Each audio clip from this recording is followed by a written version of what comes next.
নমস্কার বন্ধুরা, জয় শ্রী রাধে। আপনাদের সবাইকে স্বাগত জানাই সাপ্তাহিক রাশিফলের আলোচনায়।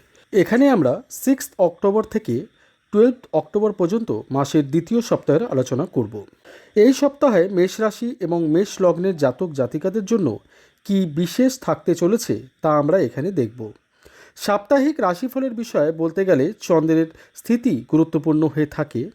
এই সপ্তাহে চন্দ্র প্রায় 4 বার রাশি পরিবর্তন করবেন, সেই সাথে শুক্র রাশি পরিবর্তন করবেন। যিনি এতদিন সিংহ রাশিতে ছিলেন, এবারে তিনি ষষ্ঠ ঘরে প্রবেশ করবেন এবং নিচস্থ হবেন। ওভারঅল গ্রহদের স্থিতি দেখে বলা যাচ্ছে এই সপ্তাহে আপনাদের জন্য বিশেষ হতে চলেছে, সেই সাথে কিছু বিষয় ধ্যান দেওয়ারও প্রয়োজন রয়েছে। এই সপ্তাহে চন্দ্রের স্থিতির বিষয়ে বলতে গেলে চন্দ্র প্রথমে মীন রাশিতে থাকবেন, এরপর তিনি রাশিতে এবং বৃষে এসে শেষের দিকে কিছু সময়ের জন্য মিথুনেও থাকবেন। চন্দ্র চতুর্থ, অষ্টম এবং দ্বাদশ ঘরে শুভ পরিণাম দিতে পারেন না। এখানে সপ্তাহের শুরুতেই আপনাদের কিছুটা সাবধানতার প্রয়োজন রয়েছে, কারণ তিনি দ্বাদশে শনির সাথে বীজ দোষের সৃষ্টি করবেন। এখানে আপনাদের ওভার থিঙ্কিংয়ের মতো সমস্যা দেখা দিতে পারে। এছাড়া অন্যান্য গ্রহদের অবস্থান দেখে বলা যাচ্ছে স্বাস্থ্যের ক্ষেত্রে বিশেষ কোনো সমস্যা দেখা যাচ্ছে না। তবে 6 তারিখ এবং 7 তারিখে একটু বিশেষ ধ্যান রাখবেন। অতিরিক্ত মানসিক চাপ নেবেন না এবং আকস্মিক চোট আঘাত না লেগে যায় তাই একটু সাবধানে থাকবেন, কারণ আমি আগেই বলেছি বীজযোগের সৃষ্টি হবে এবং আপনাদের 7.5 প্রথম চরণ চলছে।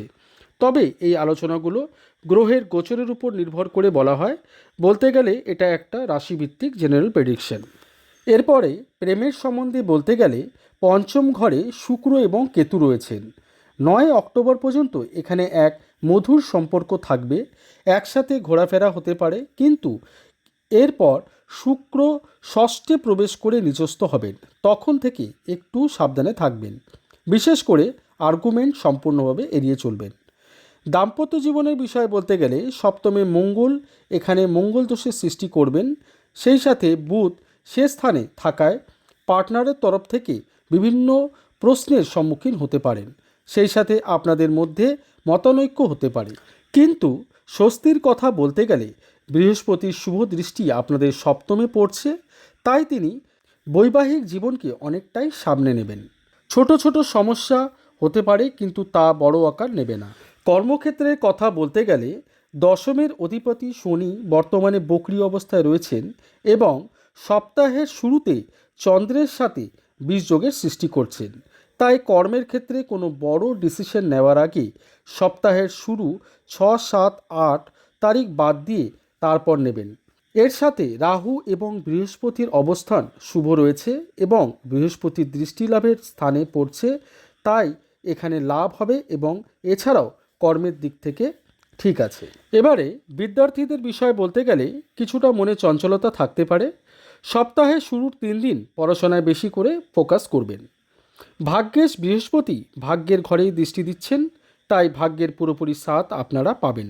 সেই সাথে বিদেশের থেকে লাভের সম্ভাবনাও দেখা যাচ্ছে, অর্থাৎ যারা বিদেশে থাকছেন বা কোনো বিদেশের সাথে কর্মসূত্রে বা ব্যবসা সূত্রে জড়িয়ে আছেন, তারা এই সপ্তাহে লাভের মুখ দেখবেন।